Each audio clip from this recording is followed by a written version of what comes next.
Hello, world. Hello, world. Todd and Ashley here. Hello. And we are here to recap episode. You have to say it in a different language. We are here to recap Thank. episode 4, which is Good Morning Vietnam! It's surprising we're still in Vietnam. So we just, as you all saw, completed the super leg. Mega. And there was there's a lot of controversy over whether or not it was a non-elimination. Everyone's like, that was a non-elimination. Oh yeah. Well, is it continue racing? But people are saying, well, technically it's a non-elimination. Didn't feel like it. It felt like a really, really long leg. So I mean, I would have felt slighted if I was Steve and Annalie. I was kind of shocked to see Phil so early in Vietnam. Yeah, I know. Right? And I think we addressed this last time. We were like, we did 2 tasks and all of a sudden we're going to see Phil. We kind of had a feeling that something was amiss. Yeah. And so it is keep racing. Keep racing. Yep. And then so we open our clue and now we have to make our way to a coffee shop in Vietnam. Yeah. And okay. So do you remember the name of it? I don't. Do you? It was like a French name, something. Deek. Something Deek. Well, it's funny because you'd never expect this. I didn't expect this with Vietnam, but Vietnam was once occupied by the French, which a lot of French culture kind of carried over. And so they have sandwiches made with French bread, which are amazing. What are those sandwiches called? Banh mi or something like that. Yeah, so they were good. Delicious. The best bread you'd ever taste. We delicious. had we stopped at a gas station and ate like a beautiful sandwich and it was amazing. It was amazing. And so there was probably like thousands of French style cafes in Vietnam, which I did not expect. No. Do you wish we could have stopped and had some coffee? Yeah. It's kind of bummer because we were so focused on the race that I would have loved to stop and have like a little, Vietnamese coffee. And even just a pick-me-up. I was tired and the heat was absolutely unbearable. And I know that you guys obviously saw it in this episode 4. Like the entire episode, we're just dripping sweat. Oh, every cotton clothing I had on was soaked with sweat. We could have wrung it out and we could have filled a bucket. In fact, I was kind of upset earlier in the season because how kind of chubby I looked. I wasn't in the best shape. And after that, I'm probably going to look pretty good next episode because I think I lost some weight. I think we both lost a ton of poundage just from that. Yeah, we sweated out. It was like being in a sauna. It was awful. So we get to the coffee shop and we open up our clue, right? And it says stand or deliver. Stand or deliver. So now we know this is a detour and we have 2 options. Well, it said on the show, right? Todd and I have moved quite a few times in our lifetime. Yeah, for sure. We moved from France to Germany to back home, in with family, out with family, in our first house, out to apartment, to another house.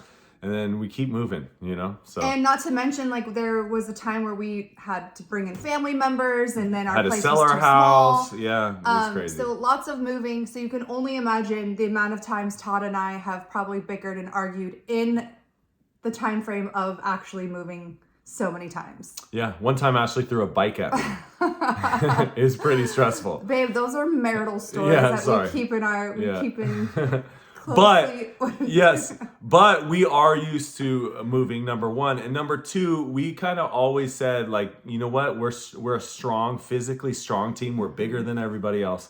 Or I'm bigger. You're taller than everyone else. And thanks for that clarification. Yeah. And we always said, hey, we're going to choose work, physical work over attention to detail. For sure. So when we saw that, we're like, okay, let's go with the physical work. We'll grind it out. Yeah. Right? It was a no-brainer for us. Yeah, really. we wanted something where judges and people can't judge us and say, yes, this is wrong, yes, this is right. We have to pay attention. I'd rather just put my head down and grind. And that's exactly what we did. Yeah. And let me throw a shout out, okay? The show didn't address this. Ashley was the only female to do that, and she absolutely killed it. She demolished it. She hung with the big boys. I did. And you know what? I wish the show showed that more often. I wish they put you on the spotlight. Yeah. Because you killed it. And all you little like haters out there being like, she needs to suck it up. Excuse me. First of all, shut up. So And I just want to say that the comment I made where I'm like, hey, I broke my finger thousands of times. Okay, so number one, I knew her finger wasn't broken. It was jammed. And as a basketball player, I played, I don't know, 20 plus years in basketball, right? I played 20 plus years in basketball, and I have jammed. You jam your fingers all the time. So all you basketball players out there, you know what I'm saying. Like, we have jammed. I mean, there's fingers I can't even bend all the way because I jammed them so many times. So yes, so people are giving me flack about he has not broken his fingers. Yeah, not technically, but I have jammed my fingers. So he knew. Well, millions of times. I mean, I swear, every season. Let's do every it season in at least 10 chronological times. order. So we find the mattress, and we see that the the mustachios are there, right? So we knew that, hey, we're not far off from the mustachios, which is nice. Okay, so here's the pros and cons of either being ahead of the pack or in the middle or even at the end. So when you are first, you are the first person to kind of figure out where you need to go. So there's a lot of room for error. And we saw that. The mustachios did that. They kind of messed up at first and had to turn around. So when we got there, it was kind of like easier for us to just be like, we're going to follow them. Whether Joe or Garrett decided to share the information or not, he could have been tight-lipped. Guess what? We were still going to follow you. So like whether or not you told us, we were going to find a way to just tailwind you. And we decided to go one mattress at a time. And the reason why is because Joel told me, hey, we just tried 2 at a time and it's really hard. Yeah. He's like, I would suggest not doing it 1 at a time. Yeah. And so looking back, I think we could have done 2 We totally could have done 2 at a time. And so the problem here's what, again, they don't show you. So the mattresses were covered in a big plastic film, right? Okay, so plastic plus sweat and sweaty skin, they are not a great combination. So we are carrying these mattresses, right, over our heads that are drenched, and you're trying to grip the mattresses that are slipping and sliding. Not to mention Todd, there is a big height difference between Todd and I. Todd's 6'7", I'm like 6 foot. So like it wasn't a even plane. Yeah. It's kind of like always like this. And so, and another thing they didn't show was how far that truck from the hotel was. It must have been a quarter mile maybe. So it was pretty far. Yeah. So, so we make it to the hotel. And Todd had a really good strategy is we make it to the hotel, we get up the stairs, right? Okay, first we'll address the strategy. First, the staircase, which we are going to get into how I broke my finger, these were like what, marble stairs? They were like marble, Yeah. with a thin layer of like slippery rug on top of it that wasn't stuck to the ground. And it wasn't even a rug. It was like a piece of cloth that had no grip on the bottom. So I said it in the show, I said this is a death trap because you saw when Corey was running down the stairs, right? That's literally what I did. I was running down the stairs and I slipped and I grabbed the handle of the banister, and my body kept going, but my fingers got caught, and so my like literally completely screwdrived into this like stair, and I legit thought I broke my finger. And some people are like, you wouldn't know if you broke your finger. But this is why Todd and I are so good together, is because he knows how to like calm me down and like tone my dramatics down to a sense where it's like, because imagine if you were like, oh my God. Right, like, that's the thing. Like, Todd needs to be more sensitive. Like, No, no, he I knows don't. me. No. I'm not going to be like, oh my gosh, what are we going to do? let's No, hug. listen. Let me kiss it. Yeah, No. no. He's I'm going to be say, like, suck it up, yeah. let's go. And Yeah. then in the end, she's going to be like, you were right. Yeah. Like, yeah. And same thing for me. If I'm acting crazy or, getting crazy emotional, you're going to be like, calm down. Yeah. Relax. But my finger was black and blue and swollen. I finally got feeling back right here. Oh, yeah. And nice. That's a basketball injury, though. I still have a bruise on my thumbnail. To show you all. Another thing that you don't realize is like in the States, like stairs are equal width all the way down. Like these stairs, some were wide, some were shorter, so some were bigger, some were smaller. Yeah. And so the stairs weren't exactly equal. And so it was really easy to slip coming down, especially coming down. And they weren't designed for like people like Monsters. giants like Yeah, us. They clearly are designed for petite people. Yeah. And so it was literally a death trap. So what Todd had a really good idea, and I heard another recapper say that the Liam and Jeremy thought of it. Incorrect. It was us who thought of it. Todd said to drop your bag in the room that we were delivering our mattresses to. There wasn't a lot of to and from traffic. We didn't have any worry that someone was going to come in and swipe our bag. Even if they did, good for them. You're going to get a bunch of dirty chonies and like stinky socks, like Good luck, whatever. yeah. So we dumped our bag, and then we just kept running. And then that's when the brothers showed up. They said, "Where'd you put your bag?" And Todd's like, "Throw it in the room." Like it just makes it so much easier. Because you're going to end in the room anyway. Yeah. So if you're going to end there, just keep your bag there. Absolutely. So that was a really good strategy on Todd's point. Yeah. And another thing was, I just want to address my pivot. And so thank you all those people that said thank you because Friends. I know Friends. I love the show. So but one thing they didn't show is each time we were going up, I was saying it. I was going pivot. Single time. And so Ashley wasn't very happy about that. I was like always the first goofing time around. I was like, "That's okay, yeah, Friends." Yeah, funny, and then like the third. second time I was like, "Yeah, we got it, Friends." And the then, third time I was like, "Please stop with the Friends." And by the fourth time, I was completely gassed out, and that was when I that's when I really come alive. When we're tired, I love goofing around. Because So. he knows I'm at the brink of just physical exhaustion. No, it's not. It's just trying to lighten the mood a little bit, you know. Yeah, and it was hard. Yeah.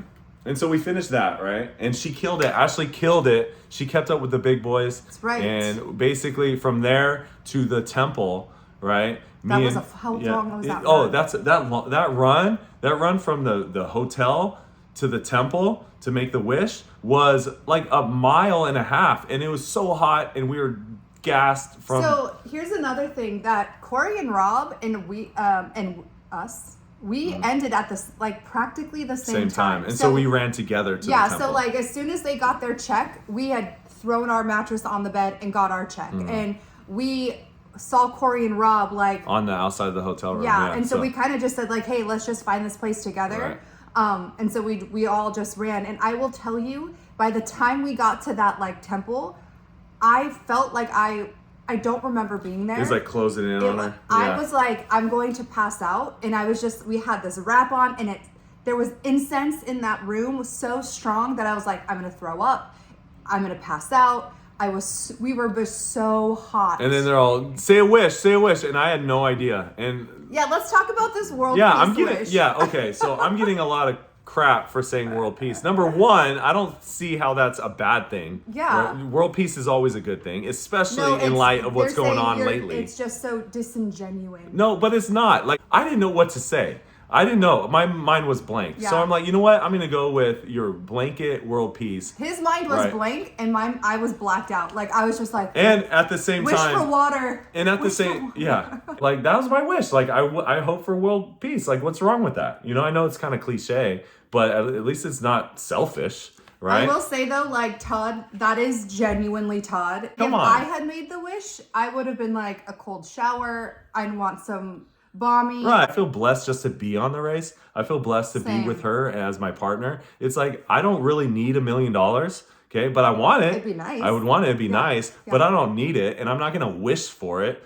We are blessed. We're Americans. We like live in such a great country. It's such a great place. I'm not going to sit here and be like, I need more, especially being in other countries and seeing other people with a lot less than us. I'm not going to sit there and wish for $1 million. Yeah. Sorry, that's just not who I am.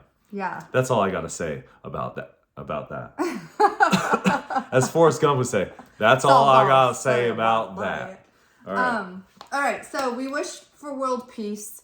And then we get our clue, and it's, go to that other Hashaman temple. Yeah. So we make our way to that temple. Again, did we run?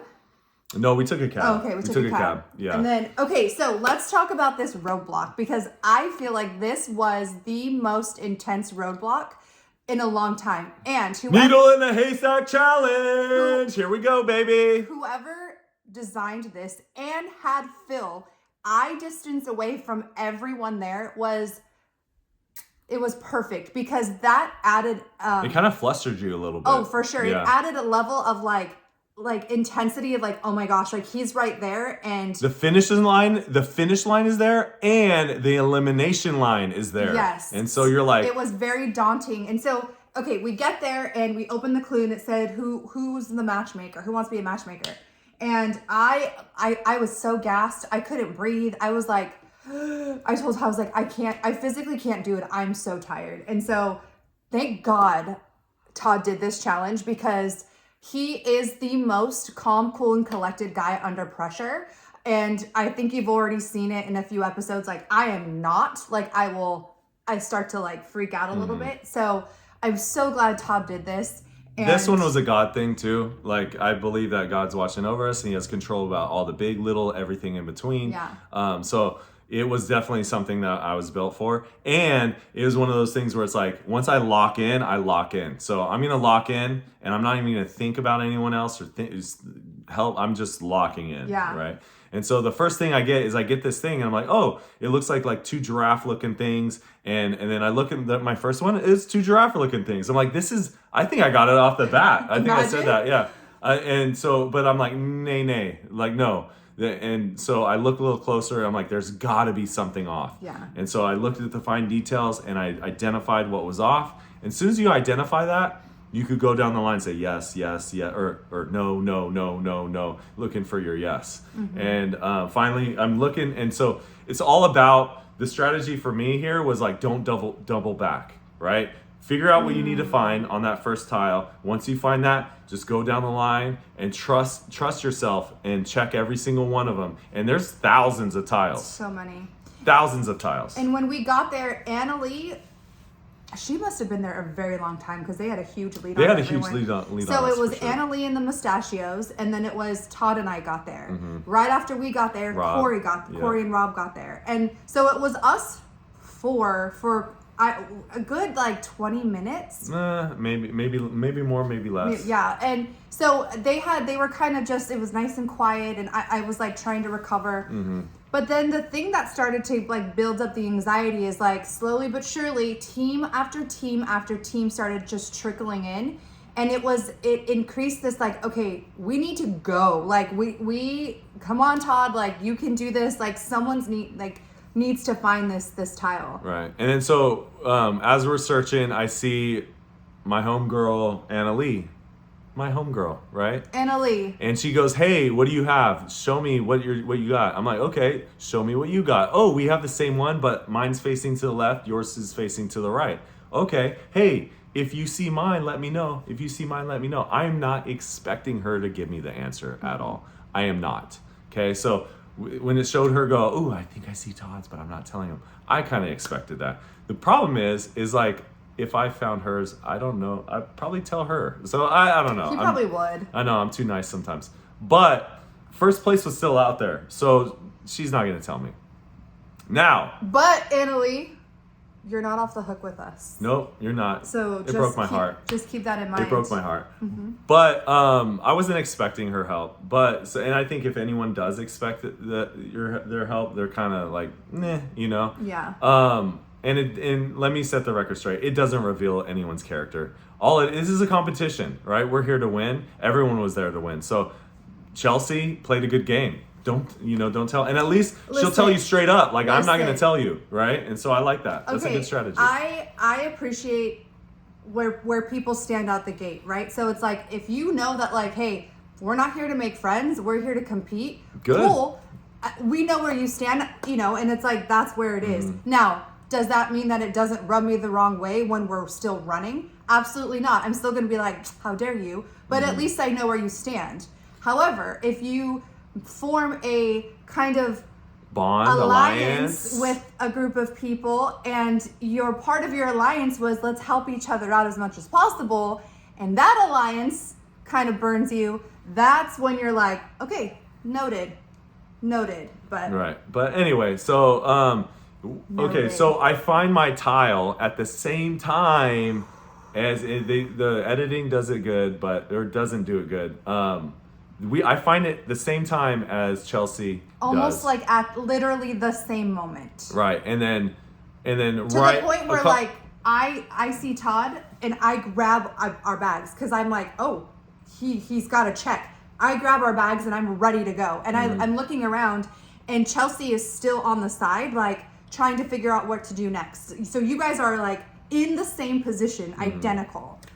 Yeah, and so, but my problem, and I lost it for us, was once I found the tile, I was like, okay, cool, where's my next clue? Where's my next thing? What do I do? And I had to read my clue for like a good 3 minutes. I'm like, I couldn't find it. I was flustered. I was thrown off my game. And because of that, we went from like maybe getting first to getting third.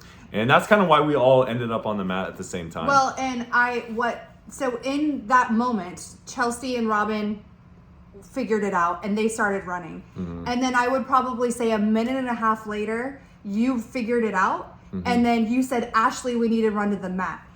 So 30 seconds before that, Anna Lee got the check and she got it right. She heard Todd say, Ashley, we need to run to the mat. So she goes, Dad, let's go get to the mat. Right. And so it was just like this perfect storm of... And we didn't get first, but we got third. We're moving on up in the world. Yeah. And it was really good. And on the mat, I shouted out Ashley for doing that mattress challenge. She kicked butt. It was so good. Only female to do it. Definitely a beast when it comes to physicality. Yeah, so we get that, and then now we're off to Jaipur, India. So next episode, we are headed to Jaipur. That's it. All right, guys, keep watching, please. Thank you for all the support. Thank you for all the love. Thank you for all the hate. Love it. See ya.